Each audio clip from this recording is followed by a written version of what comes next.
राधे राधे दोस्तों, welcome to back my YouTube channel Dev Aradhana. दोस्तों, नाग पंचमी का त्यौहार हमारी परंपरा और संस्कृति से जुड़ा है। नागों के साथ जहां तमाम रहस्य जुड़े हैं, वहीं ये जीवन की रक्षा करने वाले भी माने जाते हैं।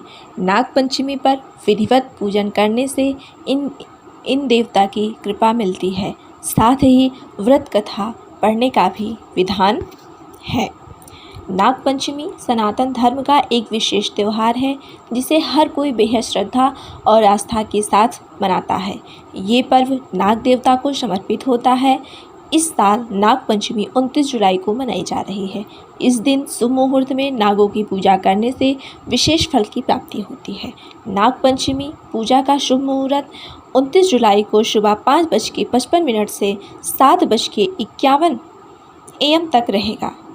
आइए नाग पंचमी पूजा की कथा के बारे में जानते हैं।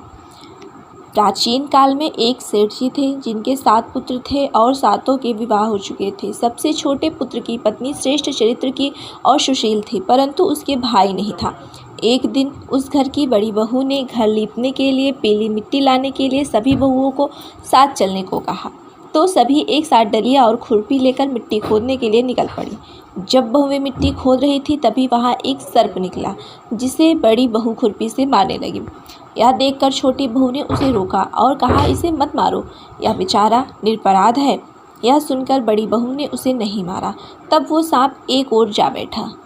तब छोटी बहू ने उससे कहा, मैं अभी लौट कर आती हूँ, तुम यहाँ से जाना मत। इतना कहकर वह सबके साथ मिट्टी लेकर घर चली गई और कामकाज में फंसकर सर्प से जो वादा किया था वो उसे भूल गई। उसे दूसरे दिन यह बात याद आई, तो वो सबको साथ लेकर वहाँ पहुँची। सर्प अभी भी उस स्थान पर बैठा था, जिसे देखकर छोटी बहू बोली, सर्प भैया नमस्कार। सर्प ने कहा, तू भैया कह चुकी है, इसलिए तुझे छोड़ देता हूँ, नहीं तो झूठी बात कहने के कारण मैं तुझे अब तक डस लेता।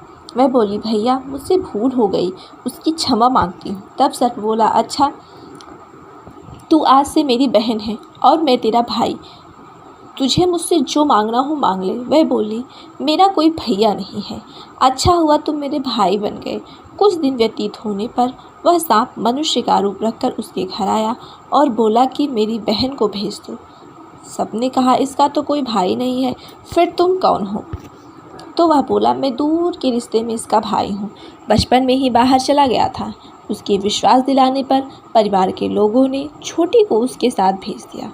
उसने मार्ग में बताया कि मैं वही सर्प हूँ, इसलिए तू डरना मत और जहाँ चलने में कठिनाई हो वहाँ मेरी पूँछ पकड़ लेना। छोटी बहू ने वैसा ही किया और इस प्रकार वह उसके घर पहुँच गई। सर्प के घर के धन ऐश्वर्य को देखकर वह चकित हो गई। इस तरह से वो उसके घर में रहने लगी। एक दिन सर्प की माता ने उससे कहा, मैं एक काम से बाहर जा रही हूँ, तू अपने भाई को ठंडा दूध पिला देना।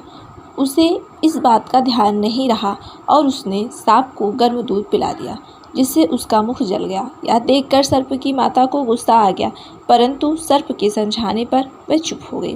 तब सर्प ने कहा, बहन को अब उसके घर भेजना चाहिए। तब सर्प और उसके पिता ने उसे बहुत सा सोना चांदी, जेवरात, वस्त्र, आभूषण आदि देकर विदा कर दिया। इतना ढेर सारा धन देखकर बड़ी बहू उससे जलने लगी और कहने लगी कि तेरा भाई तो बड़ा धनवान है, तुझे तो उससे और भी धन लाना चाहिए। सर्प ने जब ये वचन सुना तो उसने सब वस्तुएं सोने की लाकर दे दी। यह देखकर बड़ी बहू ने कहा, इन वस्तुओं को झाड़ने की झाड़ू भी सोने की होनी चाहिए। तब सर्प ने झाड़ू भी सोने की लाकर दे दी। सर्प ने छोटी बहू को हीरा मणियों का एक अद्भुत हार दिया, जिसकी प्रशंसा उस राज्य की रानी ने भी सुनी और वो राजा से बोली कि सेठ की छोटी बहू का हार मुझे चाहिए। राजा ने मंत्री को हुक्म दिया कि उससे वह हार तुरंत ही ले आओ। मंत्री ने सेठ जी से जाकर कहा कि महारानी जी छोटी बहू का हार पहनेंगी, वह हमें दे दो। सेठ जी ने डर के कारण छोटी बहू से हार लेकर उन्हें दे दिया। छोटी बहू को यह बात बहुत बुरी लगी। उसने अपने सांप भाई को याद किया और उससे प्रार्थना की, भैया रानी ने हार छीन लिया है, तुम कुछ ऐसा करो कि जैसे ही रानी वो हार पहने वह सर्प बन जाए और जब वह मुझे लौटा दे तब वह हार हीरो और मणियों का हो जाए। सर्प ने ठीक वैसा ही किया। जैसे ही रानी ने हार पहना वैसे ही वह सर्प में बदल गया। यह देखकर रानी चीख पड़ी और डर गई।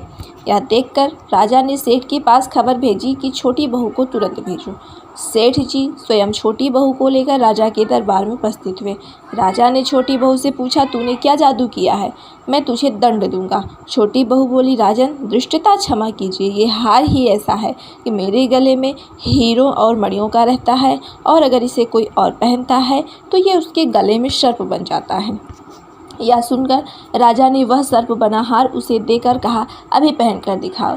छोटी बहू ने जैसे ही उसे पहना वैसे ही हीरों मणियों का हो गया। यह देखकर राजा ने प्रसन्न होकर उसे बहुत सी मुद्राएं भी पुरस्कार में दी। छोटी बहू वह अपने हार और इन सहित मुद्राओं सहित घर लौट आई। उसके धन को देखकर बड़ी बहू ने ईर्ष्या के कारण उसके पति को सिखाया कि छोटी बहू के पास कहीं से धन आया है। यह सुनकर उसके पति ने अपनी पत्नी को बुलाया और कहा कि ठीक ठीक बता, ये धन कहाँ से आया है। तब वह स्त्री फिर से अपने सर्प भाई को याद करने लगी। तब उसी समय सर्प ने प्रकट होकर कहा, यदि मेरी धर्म बहन के आचरण पर किसी ने संदेह प्रकट किया तो मैं उसे खा लूँगा। यह सुनकर छोटी बहू का पति बहुत प्रसन्न हुआ और उसने सर्प देवता का सत्कार किया। कहते हैं उसी दिन से नागपंचमी का त्यौहार मनाया जाता है और स्त्रियां सांप को भाई मानकर उसकी पूजा करने लगी। एक अन्य पौराणिक कथा के अनुसार पांडवों के अर्जुन के पौत्र और राजा परीक्षित के पुत्र जन्मेजय ने नागों से बदला लेने और उनके वंश के विनाश के लिए यज्ञ किया। वह नागों से अपने पिता राजा परीक्षित की मृत्यु तक्षक नामक सांप के काटने की वजह से होने का बदला लेना चाहता था। उनके इस यज्ञ को ऋषि जरत्कारु के पुत्र आस्तिक मुनि ने रोका था और नागों की रक्षा की थी। यह तिथि सावन की पंचमी मानी जाती है। सांपों को शीतलता देने के लिए उन्होंने उनके शरीर पर दूध की धार डाली थी। तब नागों ने आस्तिक मुनि से कहा कि पंचमी को जो भी उनकी पूजा करेगा उसे कभी भी नागदंश का भय नहीं रहेगा। तभी से श्रावण मास की शुक्ल पक्ष की पंचमी तिथि को नागपंचमी मनाई जाती है। नागपंचमी पर भगवान शिव के प्रिय नाग देवता की पूजा होती है। इसके लिए घर के दरवाजे के दोनों तरफ नाग की 8 आकृतियाँ बनाएं और हल्दी, रोली, चावल, घी, दूध, फूल आदि से नाग देवता की पूजा करें। नागपंचमी का भोग एक दिन पहले तैयार किया जाता है। मंदिरों या शिवालयों में इस दिन तांबे के नाग की पूजा होती है। पूजन में नागपंचमी व्रत कथा के आधार पर नागदेव को प्रसन्न करने के लिए आरती की जाती है। मान्यता है कि नाग देवता की पूजा के साथ भगवान शिव का पूजन भी होना चाहिए। साथ ही इस दिन रुद्राभिषेक कराना शुभ फल देता है। तो दोस्तों, आपको नागपंचमी की कथा कैसी लगी कमेंट बॉक्स में ज़रूर बताइएगा, और अगर कथा अच्छी लगी हो तो वीडियो को लाइक और चैनल को सब्सक्राइब ज़रूर कीजिएगा और वीडियो को ज़्यादा से ज़्यादा शेयर कीजिएगा ताकि यह वीडियो अन्य लोगों को भी मिल सके।